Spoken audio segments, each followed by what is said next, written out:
The following program is a PodcastOne.com production.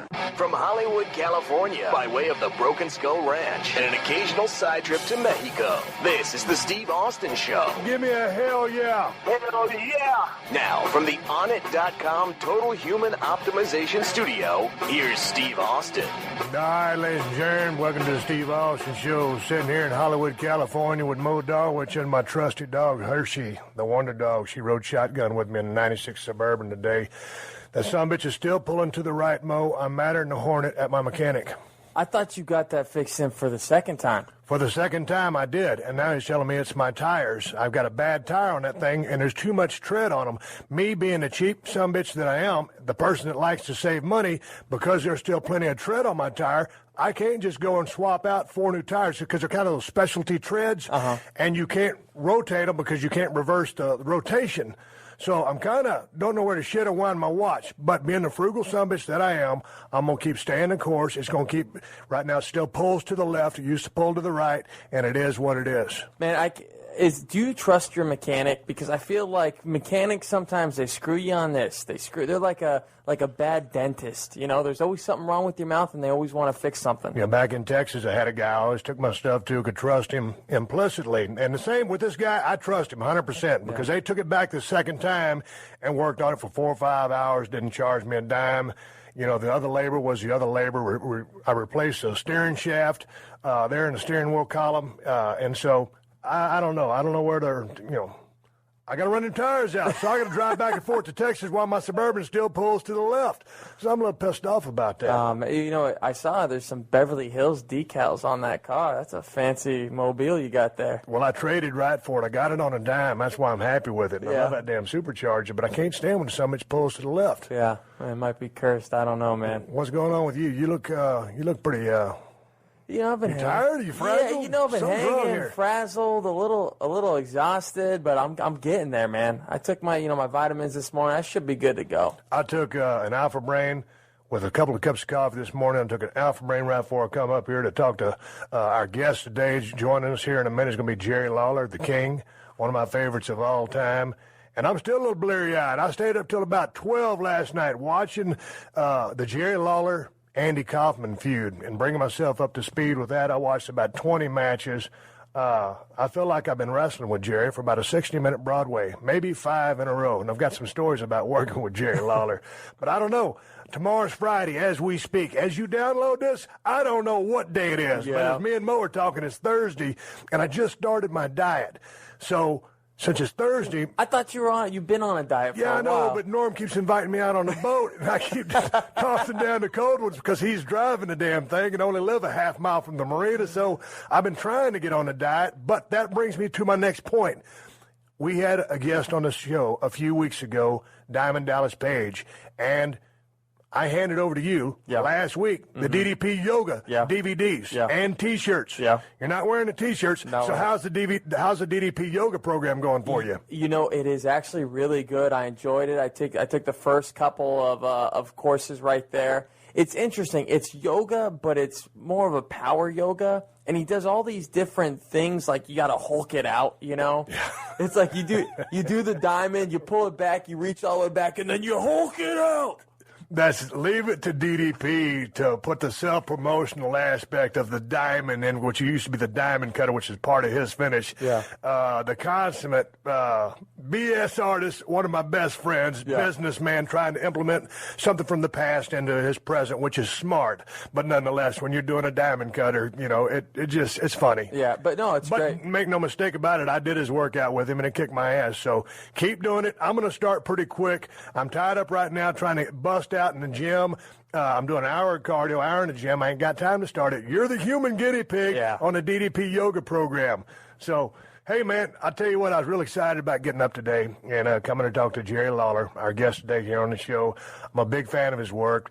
To me, he's one of the greatest talkers in the history of the business. He was inducted into the Hall of Fame for WWE March 31st in 2007. So, hey, Jerry, how are you, man? Welcome to the show.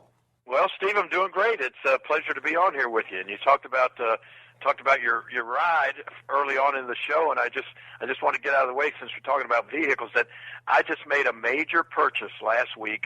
I bought a Batmobile. What is a Batmobile? A Batmobile is, if you remember back from 1966, the old Adam West TV show, Batman. Yeah. It's an exact replica of that Batmobile. Where did you find that at? I was tooling around town the other night, and fortunately it doesn't pull to the left, but it's a little loud. But I was tooling around town in my Batmobile and getting quite a bit of attention the other day. So sometimes we'll have to get the Batmobile together with your Suburban, and maybe we'll have a drag race or something. Well, I don't know what you got under the hood of that thing. I can't say we'll do it for pink slips, but we can dance here and do it for fun. It's built on a 1979 Camaro, and it's got a 350 engine. And it's pretty awesome. It'll get up and go. A flame doesn't shoot out the back of it yet, but it'll make some noise and move on down the road. Where did you find a replica of the Batman car? Because I'm a huge fan, but when you said Batmobile, I mean, I only knew the one that they used on the show, or however many they used on the show. So how many Batmobile clones or replicas are floating around that you may find? Well, that I don't know the exact answer to, but you're right. George Barris built the original Batmobile that was used back in the show in 1966 that Adam West drove around, and that original car just sold a few months ago for $4.5 million. Can you believe that? $4.5 million for that Batmobile. There's a guy that lives in Johnson, Tennessee. His name is Matt Lawler, and he has built about 6 of these. I mean, identical replicas to this car. And I was up doing a show in Knoxville called a Fanboy Convention, and Adam West was there appearing at the show. And this guy apparently he also makes the mask and the cowls for Adam West that are exact replicas of the mask, the Batman mask that he wore during the show. And then apparently Adam signs them, and they sell those for about $600 on Adam's website. But anyway, this guy brings the Batmobile around whenever at some of the shows that Adam West appears at. And I was on the show, and I saw the Batmobile, and my booth where I was signing, matter of fact, Diamond Dallas Page was there as well, and I was right across from the Batmobile. So I just, I saw this thing, and I'm looking at it for 3 straight days there, and I was a huge fan, like you said you were, in the back of the old original Batman show. Yeah. And so anyway, I went over and I talked to Matt a little bit and got to know him. He gave me his card, and just a couple of weeks ago, I get a call out of the blue from him, and apparently he takes care of his dad up in Johnson City, Tennessee, and his dad's got to be put in a nursing home, and he's got Alzheimer's, and the guy was just, maybe needing some extra money, and it just happened to catch him at the right time, and he said, man, I'll make you a heck of a deal on that car that was at the show. And so I couldn't turn it down. I said okay, and he drove he didn't drive it, he put it on the back of a car hauler and drove it down here, and next thing you know, I look out my driveway, and there's the Batmobile. Well, how's the body work on that thing with the fins and all the molding? Lots of fiberglass work. Did they do a good job on it?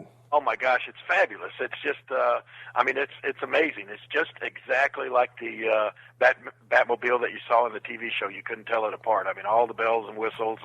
And I'm actually, there's, you know Ellis, of course, that works for WWE, the stunt guy. He wants me to bring it down to Atlanta and put it in his shop. He said he'll make it where he'll shoot a flame out the back of it and do a little extra odds and ends on it and make it just exactly like the original Batmobile. The flame shooting out the back end. I think I'd leave that one alone. I mean, you're probably right. It's your car.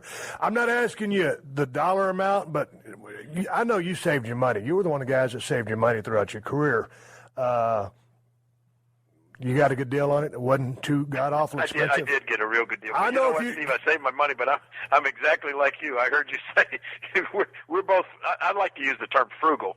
We don't like to go and throw our money around, and that's, a lot of people don't realize in the wrestling business, and the reason so many guys, wind up in trouble at the end of their career is because, we don't have the pension plan, and we don't have we don't have any insurance programs or any kind of. If you don't save your money, man, when your career's over, you look around and you don't have any more income all of a sudden, and you're in trouble.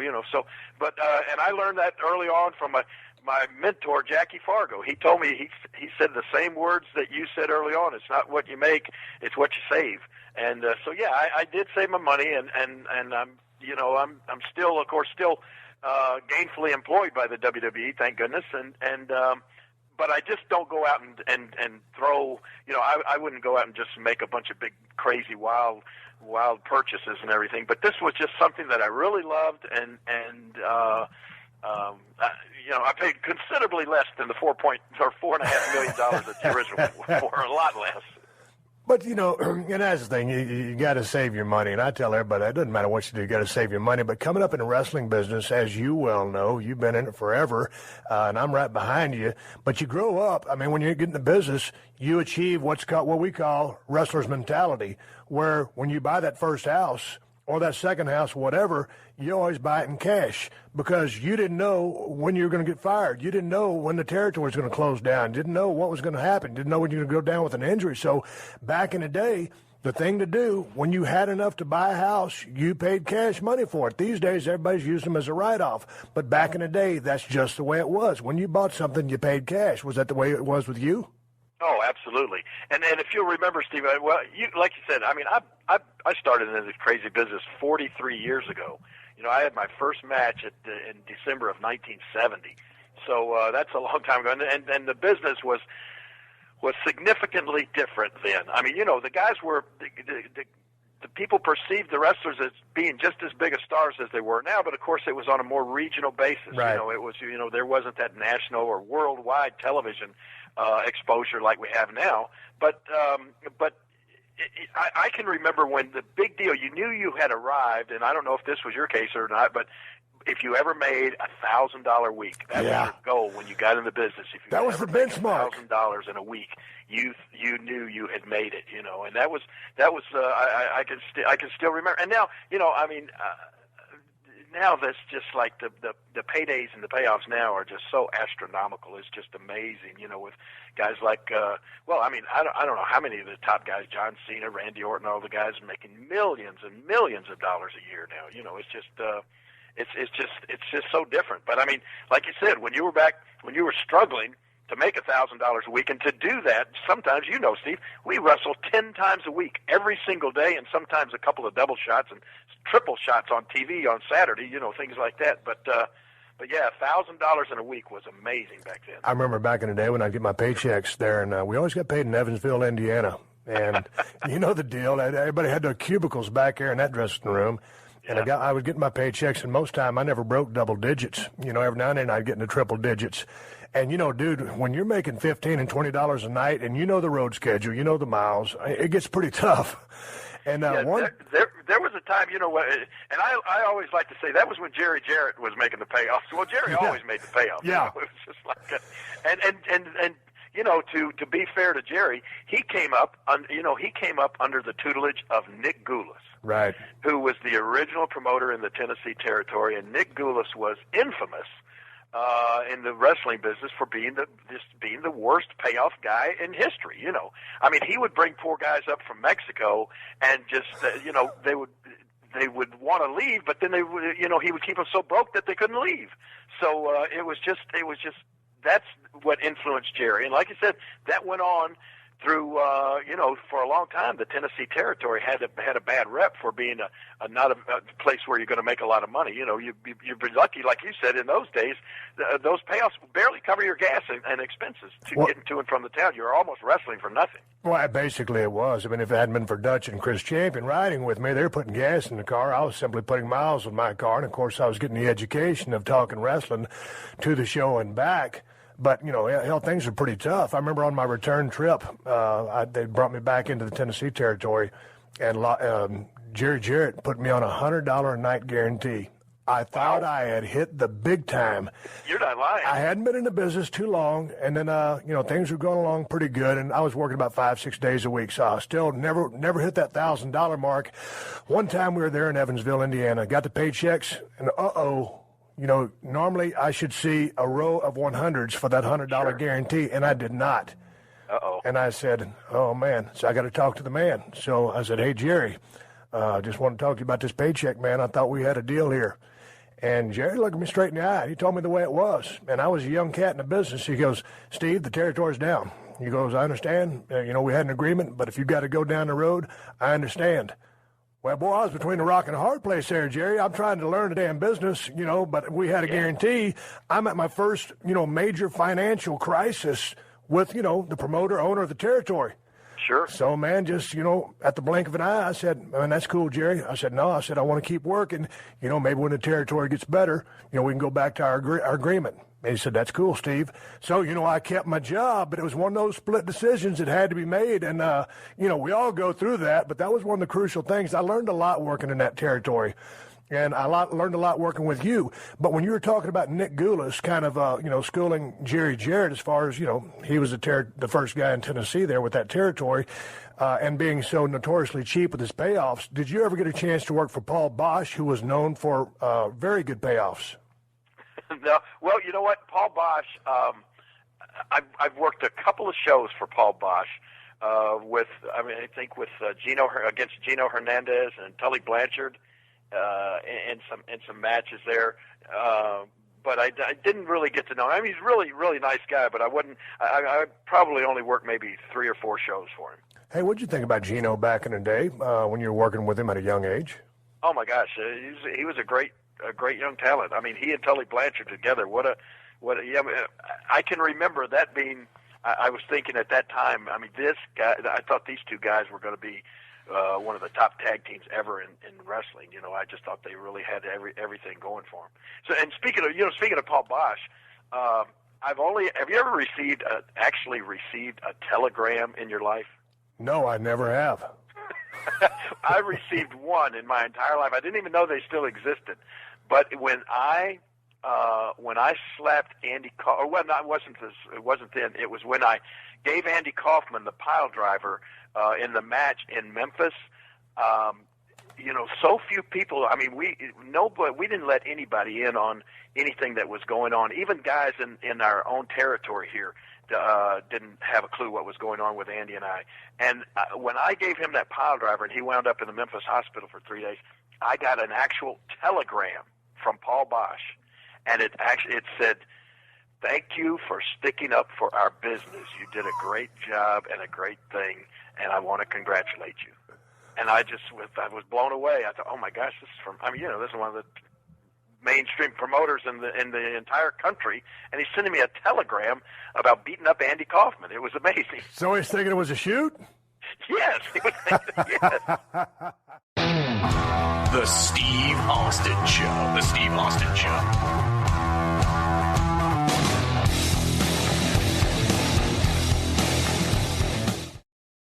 Hey, it's Adam Carolla from the Adam Carolla Show. BetOnline is the world's most trusted betting platform and your number one source for online betting. From the earliest odds to in-game live betting, BetOnline provides you with all the action and the ability to watch and bet on games as they happen.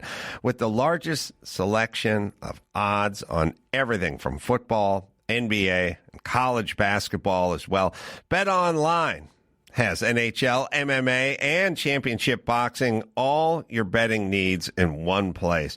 Head to BetOnline today to get in on the action with America's most trusted site for online wagering. So have some fun. Make these games and these events and these combat sports a little more interesting with BetOnline. BetOnline. The game starts here.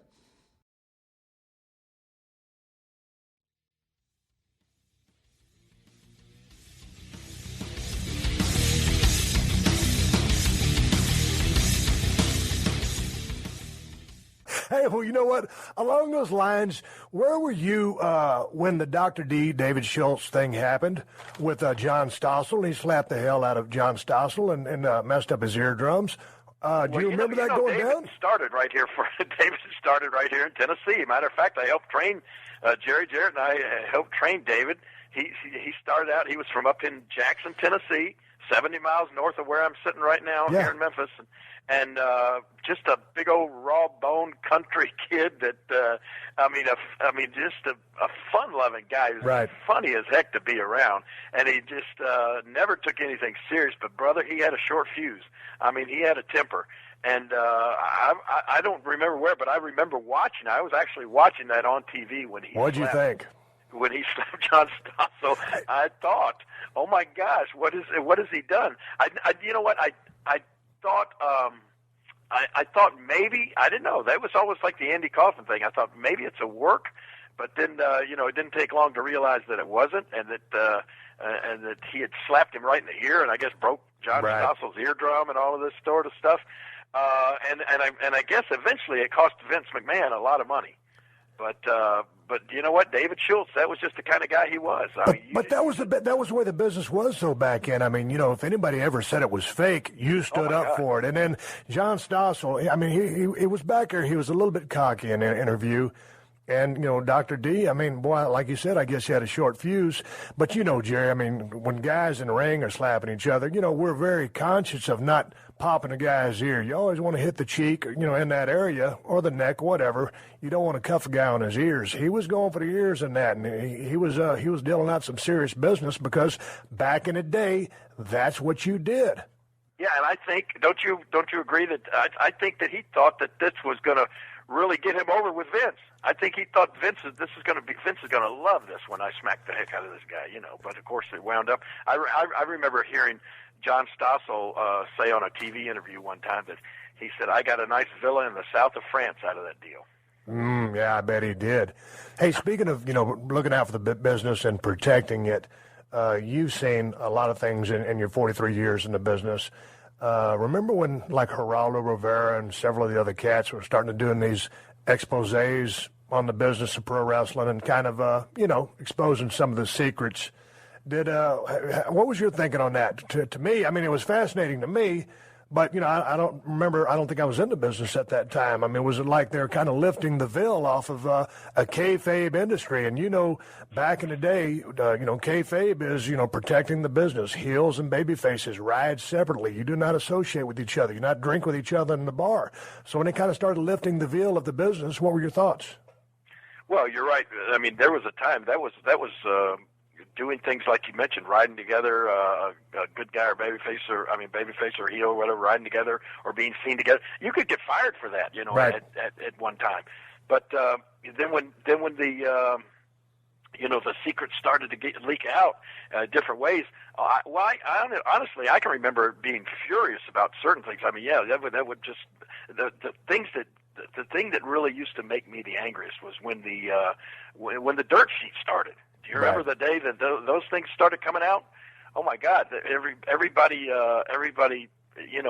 close to the business would just hit the ceiling. But it was just one of those inevitable things. You just, and especially then with the advent of the internet and that sort of thing, this is just something that was you couldn't do anything about it. But yeah, I mean, it pissed me off. I mean, especially the things like Geraldo Rivera, and I just looked at it as, hey, you know what? Don't these guys have anything better to do than to go out and just intentionally try to damage somebody's business or somebody's livelihood? Because that's what that was to us, But not only that, it was a condescending tone, which really set me off. Oh, sure. Because you're just trying to make the business look like a bunch of lowlifes or idiots. I mean, the business has always been what it is. It's entertainment. It'd be like you going and blowing the lid off all David Copperfield stuff, right? But doing it in a condescending manner. We know he's not really making stuff disappear. We're not going to make him look like an idiot because he's doing it. So that always chapped my ass. And the thing about it, going back to those dirt sheets, Jerry, I remember the first person who ever introduced me to those was Brian Pillman. And back in the day when those things first came out, it was kind of like you didn't want to be caught reading one. Oh, no, that was another. That was kayfabe. You don't get caught reading a dirt sheet. Don't let anybody know you're reading a dirt sheet. And then, I stayed away from them. But then all the other guys had all the inside information, so you had to read the dirt sheet to find out what the inside skinny was on so you could preserve your job. Right, and then you also read to try to figure out who's dealing out this information, where are they getting this stuff from? That was the big talk then. I mean, it all had to come from the boys.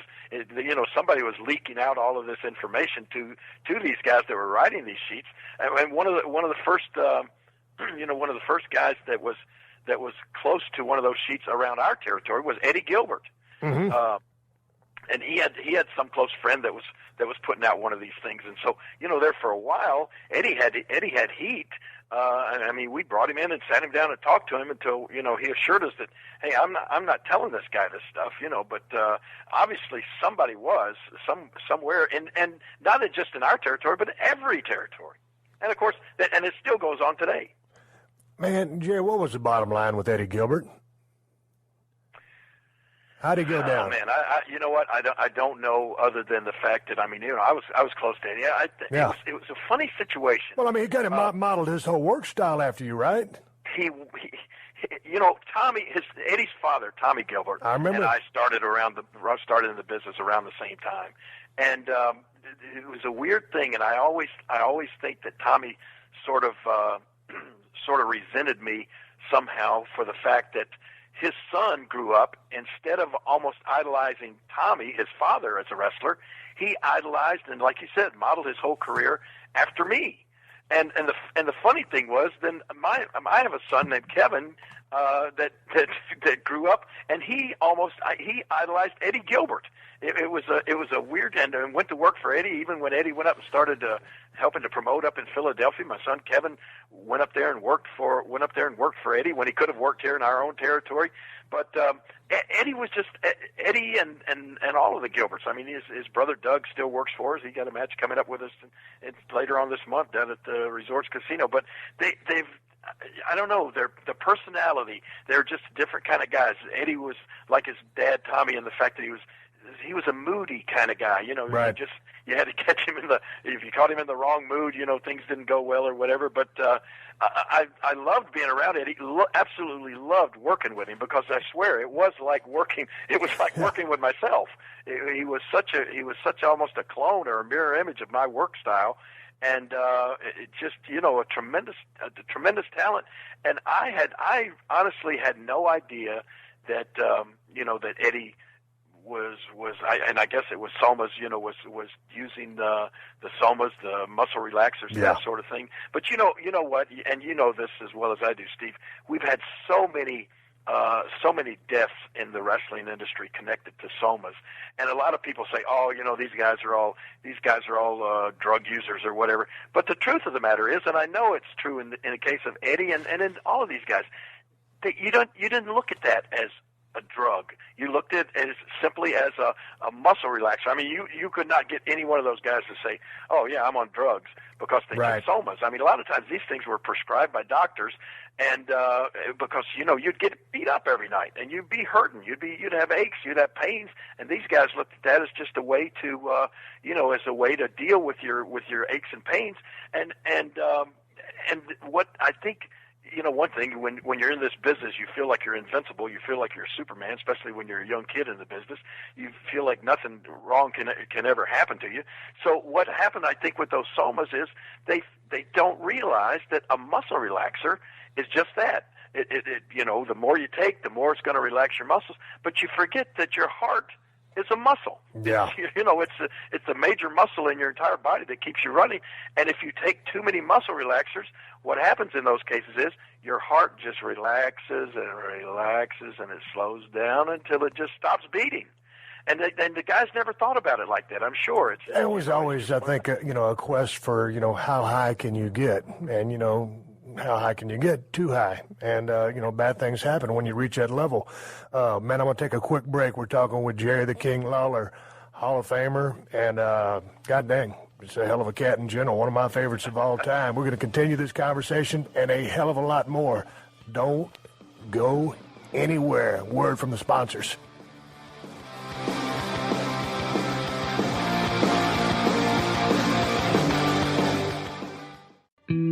A true crime podcast. It got me upset because this is someone's kid, and someone knows she's gone. That takes a different approach.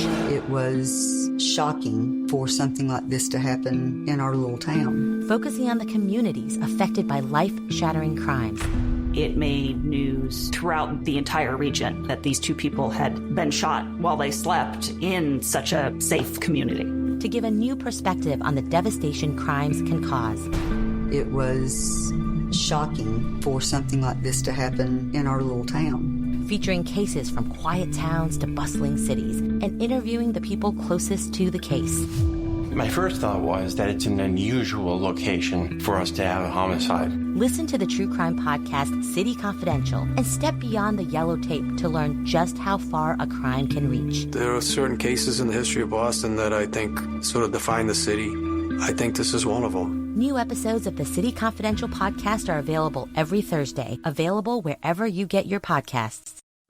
Welcome to the Steve Austin Show.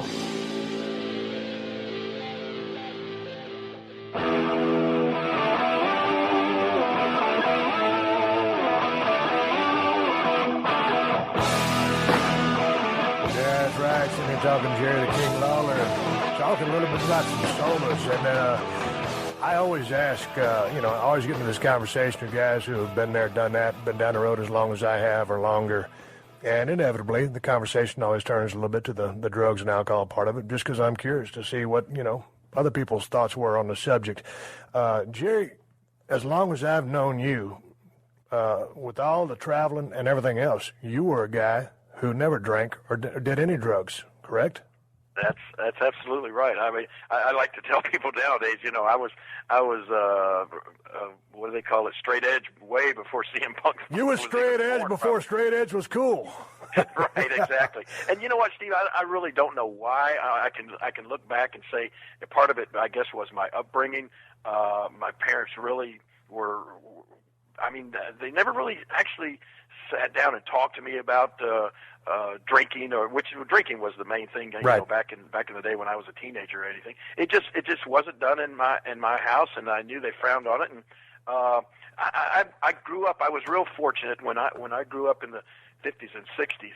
We had literally the neighborhood I lived in was almost like a Leave It to Beaver environment. Right. It was back in the day. My dad worked at the Ford Motor Company on the assembly line building Ford cars, and my mom was a stay-at-home mom. I had a brother that was 4 years older than me, and we just grew up in a neighborhood where there were, on my particular street that we lived on in Memphis, there were 12 other boys about the same age as my brother and I, and all we did all the time was we just played. We didn't go out and get crazy. We played a lot of ball. We did wrestling. We did boxing. We did football, baseball, everything in our neighborhood together.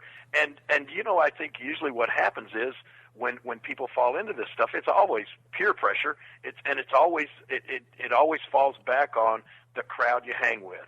And I was just fortunate enough that when I grew up, we had a bunch of guys on my neighborhood that grew up together that were all that we just didn't get in with the wrong crowd. We didn't do that. But then, I've never in my life had a sip, not even a taste of beer, wine, whiskey, any alcohol. Never taken any drugs. Never smoked marijuana or even a cigarette at all.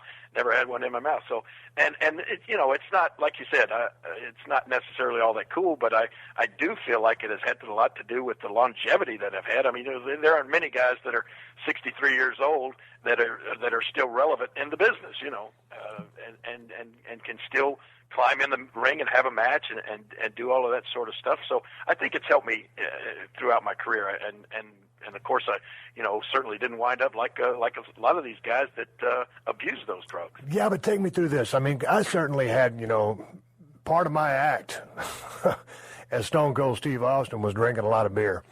And I drank a lot of beer, when I wasn't at work, or drank whiskey. But I always kept thinking, there was a couple of times where I was living a little fast, and inevitably I slowed down, and started smartening up. You don't last a long time living like I was living. But I wasn't totally, batshit crazy or out of control. I was just living too fast.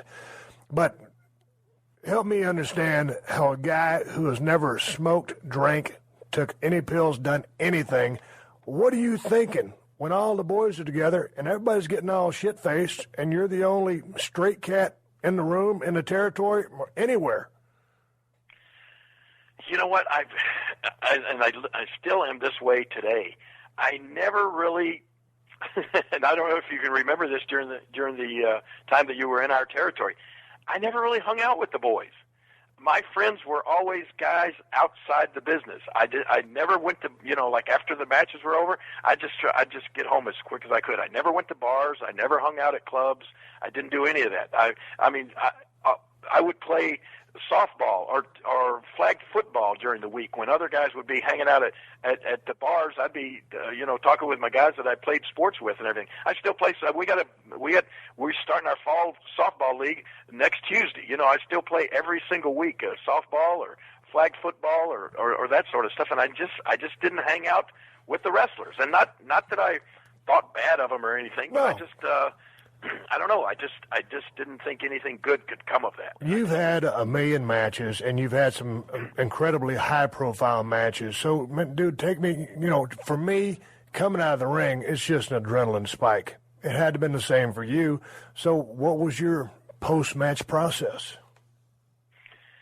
Man, I can tell you, like in the summertime, I usually, especially like driving back, we wrestled in Louisville or Evansville on a Tuesday night or a Wednesday night.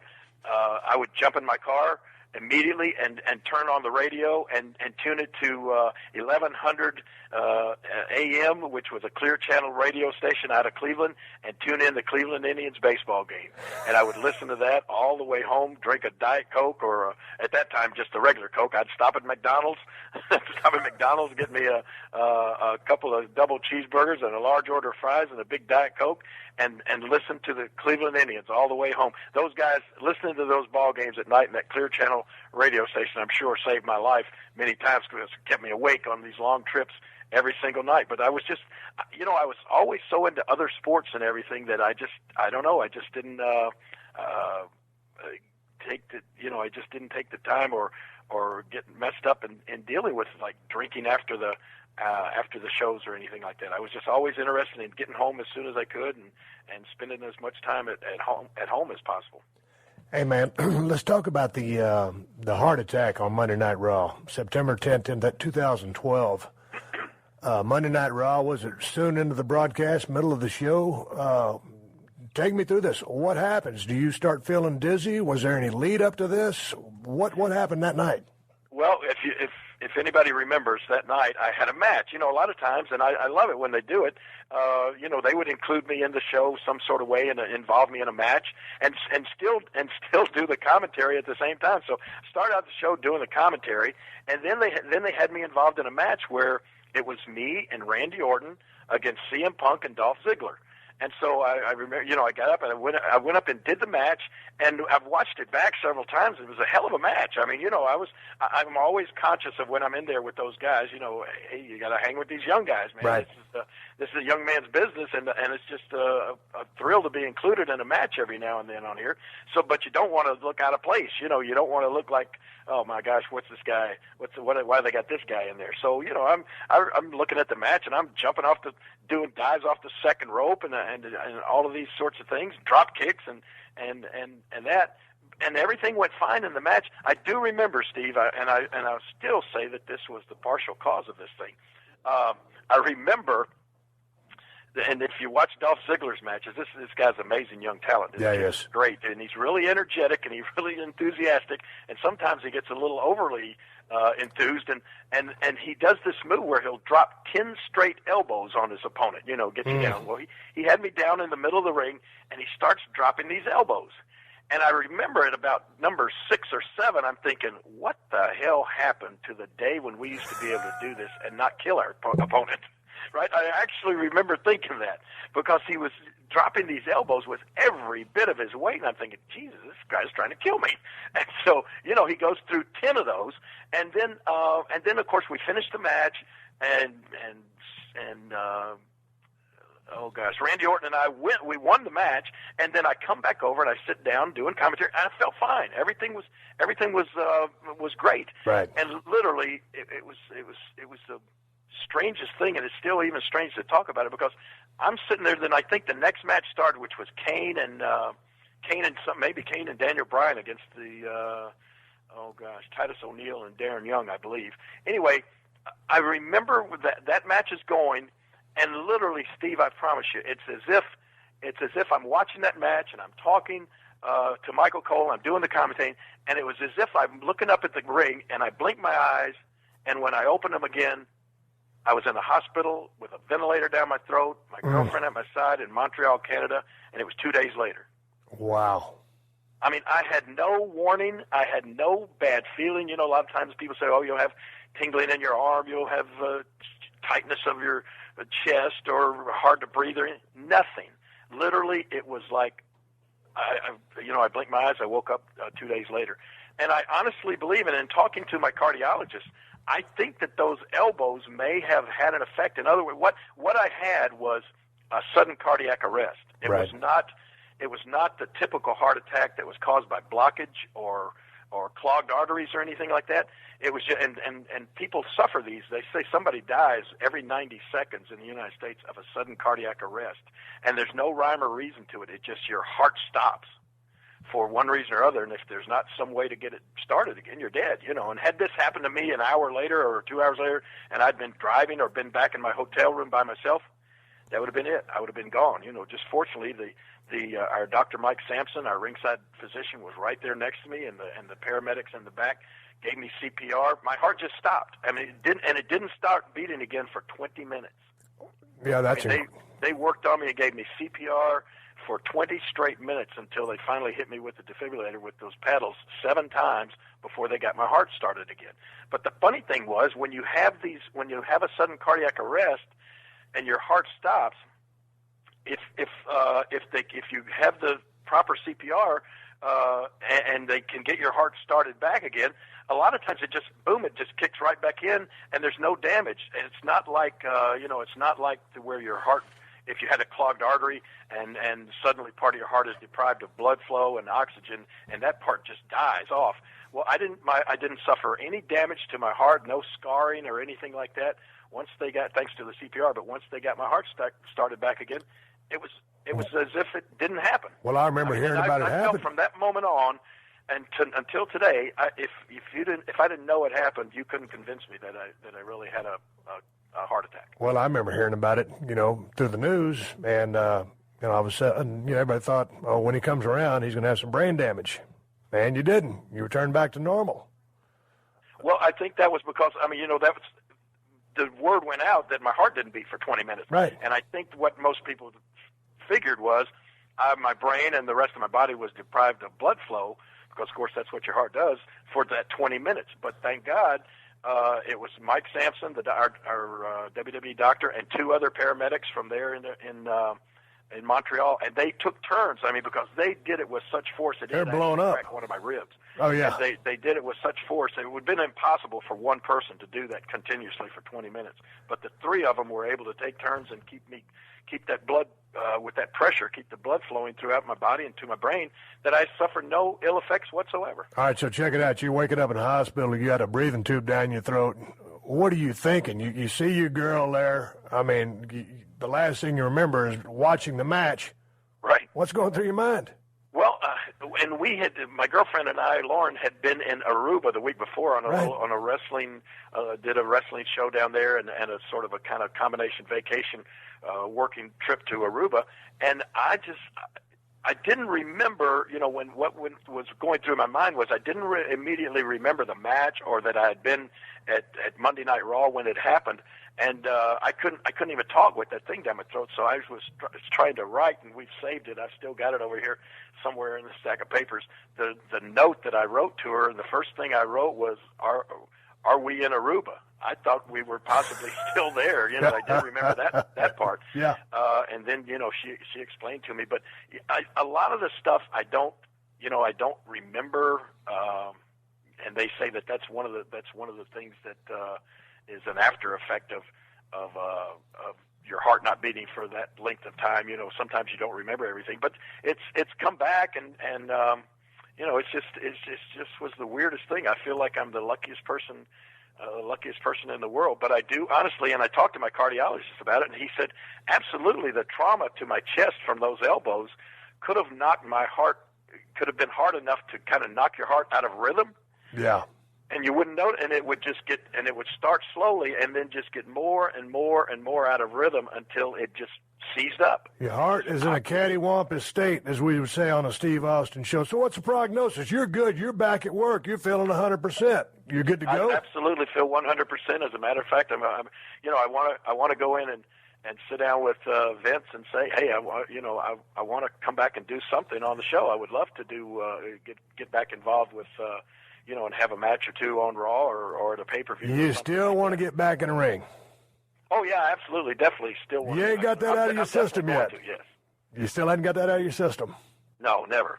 You know, Steve. I don't know how it is with you, but I never got into this business ever for 1 minute thinking that I'd be a commentator.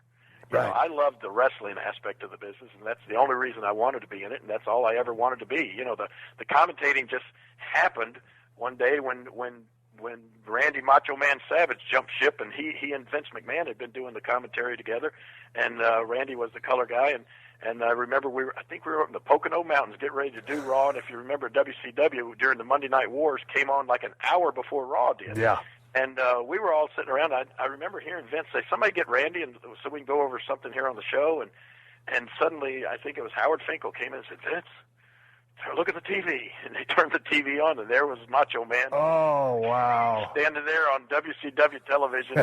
You know, he had left with no warning, no notice or anything like that. And that night, Vince came to me and said, King, would you jump in here and help me do the color commentary tonight? He said, I'll just do it for one night, and I'll have somebody else next week. And, of course, that's been 20 years ago. Golly, man. I mean, obviously you always want to be a pro wrestler, as did I, but, sometimes you get dealt a different set of cards. So luckily you had the gift of gab. Well, yeah, I mean, that just – and you know what? I think a lot of times people ask me, give me some tips or give me some insight as to what it would take to be successful at that. And I swear, Steve, it was like, I never really thought about it. I never really took it serious. I sort of had fun with it. I always cracked jokes and was, I always looked at myself as being, during my wrestling promos, I always tried to be witty and make fun of my opponents and jokes and that sort of thing. So I just threw those in with the color commentary and it just worked. And I still to this day, poor Michael Cole, I look over when we sit down on Monday nights and get ready to do the show, and he's got 100 different notes that he's had to write out and be prepared and do all this preparation for the show. And I just show up and sit down and start talking like I'm sitting next to my two next-door neighbors, and we're sitting watching Monday Night Raw, and that's the way I've always looked at it, and just have fun with it. I never try to take it too serious, and fortunately, for all this time, that's worked for me. But, your quick wit, your sense of humor has obviously, been one of your strong suits. But I like to go back to your promos because every now and then someone will say, oh, yeah, let's talk about the top 10 greatest promo guys. I always put you in the top 5 because of the way you could break down a story, lay out the situation, talk about your guy, put him over, sell the situation, the title at stake or whatever. I always thought you cut a hell of a promo. And there's a difference between selling tickets, selling your opponent, selling that match, than just being an infomercial. Well, you're exactly right. And all I can do, I can just look back and think of the guys that were in the business when I started. That's who I tried to emulate. And the main one was like I said, the guy that was originally my mentor, Jackie Fargo. He told me so many things, and I don't think I just went out there and didn't ever make mistakes and didn't ever say the wrong thing, because I did. But fortunately, Jackie Fargo, when I came back to the dressing room, he would pull me to the side. I'll never forget one time I said something about him being old. And literally, when I walked back into when I walked back into that dressing room, he literally grabbed me by my shirt and pulled me over just where he and I could talk. And he said, let me tell you something, punk. He said, you went out there and called me an old man. He said, how's that going to make you look when an old man whips your ass Monday night? Right. And I never forgot things like that. And it just, it made me, you could always make fun of your opponent, but you didn't ever put them down to a point where, because you always wanted to make your opponent seem like, hey, they were the greatest thing ever, so that if you beat them, you really beat somebody, or if they beat you, you were beat by somebody. You didn't want to, and a lot of guys never really grasped that way of thinking on their promos. But yeah, Jackie Fargo would he would guide me along through things like that, and then it just. you're right about telling stories. A lot of guys will just go out there and talk about themselves, and that's okay. But you got to tell a story. That's what the people want. They want you to explain what is going on and why you feel the way you do about who you're about to wrestle. And it was always and the other thing too was that Jackie Fargo would always tell me was to try to make it personal. Right. I mean, and that, Jerry Jarrett and I, when we used to book the territory, he had a big sign hanging in his office that said, "Personal issues draw money." And that was just, he had that made on a sign. He had it hanging up in his office so that when we were doing the booking, you used to always try to remember things like that. And it just doesn't take so much. I mean, if the one thing that got me, and I never thought that I would I went so long, I never thought that I would get to wrestle at WrestleMania. Right. But finally, I had that match, and thank you. I don't know if I ever really got to say thank you for agreeing to referee that match, because that really made that match seem so much more important than it was. But the reason that I got to have a match at WrestleMania against Michael Cole of all people was because we had a personal issue. Right. My mom had passed away. And Michael said and still to this day I have to defend him. He never said one derogatory thing about my mom. They never went out there and said anything that I had a problem with. Right. But just because of the fact that they talked about my mom and it was that sensitive and that close to her passing away, it made it personal. And everybody out there could relate to that. They could say, man, I know how I would feel if somebody said something about my mom after she had passed away. And that was a personal issue, and it led into Michael Cole and I getting a match at WrestleMania because the people got into that. And people get into personal issues. And that's what, I always tried to make my promos into something more than just a match. I try to make it personal. Who did you like on the microphone other than, like I said, I've got you as a great promo. I know you like Nick Bockwinkel. Who were some of the other guys and throughout your 43 years that you thought cut a damn good promo? Oh my gosh, Steve, there's so many of them. Hey, I mean, and I'm not saying this because I'm on the show with you, but your promos were, they were in the top 5. I mean, they were always great. They were always right on the money. They were personal in the fact that you were literally speaking for the masses. You were the first guy to come along in this business that was so anti-establishment and anti-authority, and you spoke and said and did things that everybody out there watching wanted to be able to do or say, but they couldn't. So they lived vicariously through your interviews. And when when you'd call Vince McMahon a son of a bitch, oh my gosh, it was tremendous. I mean, that sort of stuff was great. So I loved all of your interviews. Maybe my all-time favorite was Terry Funk. Right. To me, Terry Funk's interviews were personal. They were hilarious. I've seen it. Terry Funk, when he and I had to run down there in Memphis, we had a lot of matches, the empty arena match and some title matches. I got to ask you about the empty arena match later, but go ahead. Okay, but I saw him cut a promo on me. What was funny? We did the empty arena match up in Memphis, and it got a lot of press and that sort of thing. And at the time, Terry's brother Dory Funk was booking down in Florida, so he brought Terry and I down and did a run around Florida. And Dusty Rhodes was the main event, and we were like the semifinal every night. But what Terry did one night, he was going to cut a promo about me and the upcoming match, and he had the camera guy come into a little shower stall down there, and he had a can of 40-weight motor oil and a big bag of dirt and sand and stuff, and he's looking right in that camera, and he said, Jerry Lawler, I always wondered why you wanted to be like these Florida crackers.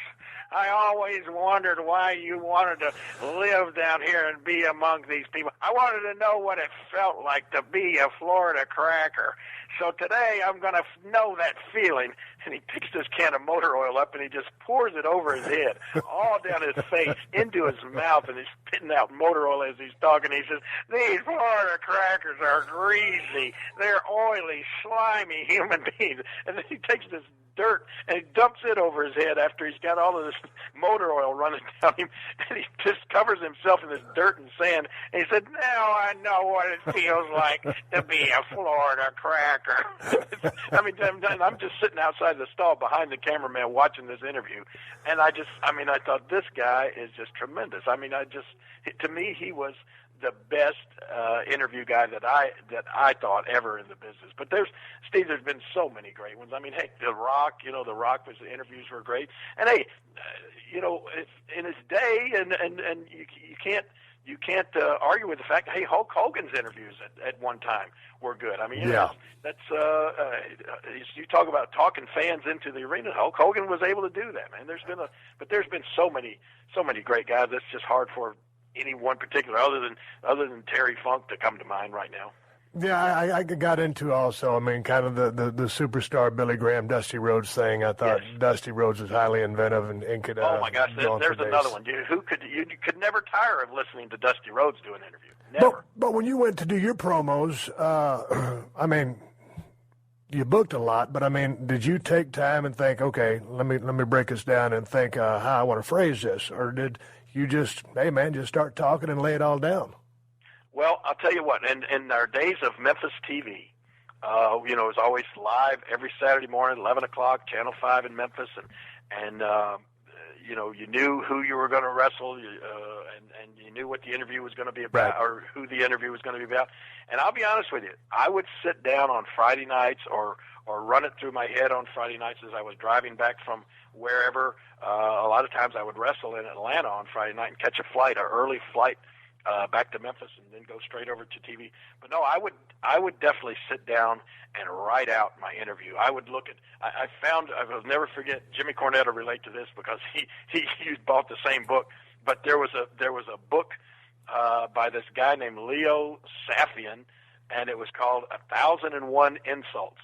And it was just a little paperback book. I don't know where I found it, but, brother, I used every one of those 1,001 insults. I remember you having that. You used to carry it in your briefcase. Exactly. I have used every one of those 1,001 insults 10,000 times. It was the greatest book I've ever. It's probably as much a part of my success as anything you can think of. But, yeah, I would sit down and I would write out my interviews on Friday night. And and I think a lot of guys didn't. I think a lot of guys at the time didn't do that. And well, they didn't really have the ability to do that because they didn't. Most of the guys at TV, they would just get there on Saturday morning and find out who they were working with or who they needed to talk about and make the interview about. I always had the luxury of knowing, and so I would sit down and prepare and write out, and sometimes even practice it in a mirror or whatever, my interviews, to make sure that they were on the money. But that being said, I mean, you were writing down bullet points, or you might write out an entire promo. You go over it a few times, know it, and not just go out there and try to spit it out verbatim, not try to memorize it. It was a living, breathing promo when it came time to execute. Oh, absolutely. Right. Because that memorization thing is killing me. And I know you're in the system today. Of course, I'm still a part of WWE. But when I see a lot of these cats try to memorize promo, I look at them, I shake my head because, you can have a bunch of things that sound great, but you got to believe them. And if you're just trying to spit this stuff out because you memorized it, but you don't really believe it, and you're unsure of yourself, and you can see that behind the person's eyes, it ain't a good promo. Yeah, you're right. And you know what's sad is sometimes, not in the far too distant past, you'd be walking around the back and you'd see somebody like Ric Flair sitting there with an interview that somebody else had written for him.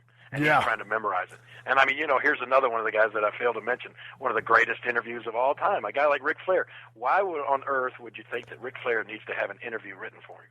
Other than the time factor or something like that, I mean, if he's going to be on television, Ric Flair, you know what you're going to get from him. Let him go out there and be Ric Flair. Well, I remember when I came back from my neck surgery, and then all of a sudden those kind of scripts started floating around, and the things had kind of changed. And man, at first, my promos were just a free for all, and then they kind of started, framing them in a little bit, and I kind of started working with it in the system. But I really wasn't happy. After I came back post-neck surgery with the promo process. Undoubtedly, I still cut some winners, but that being said, it was what it was, and, I dig a great promo, and I want to watch, some of your old work.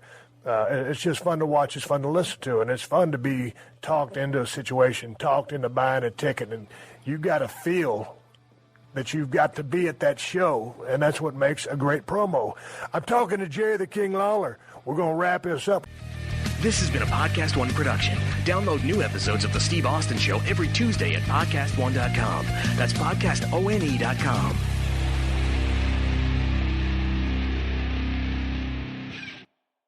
This September, CBS hits are streaming free on Pluto TV. I'm coming in hot. For this month only, you can watch full seasons of the CBS shows you love. From the courtroom drama of Matlock to the heroics of Fire Country.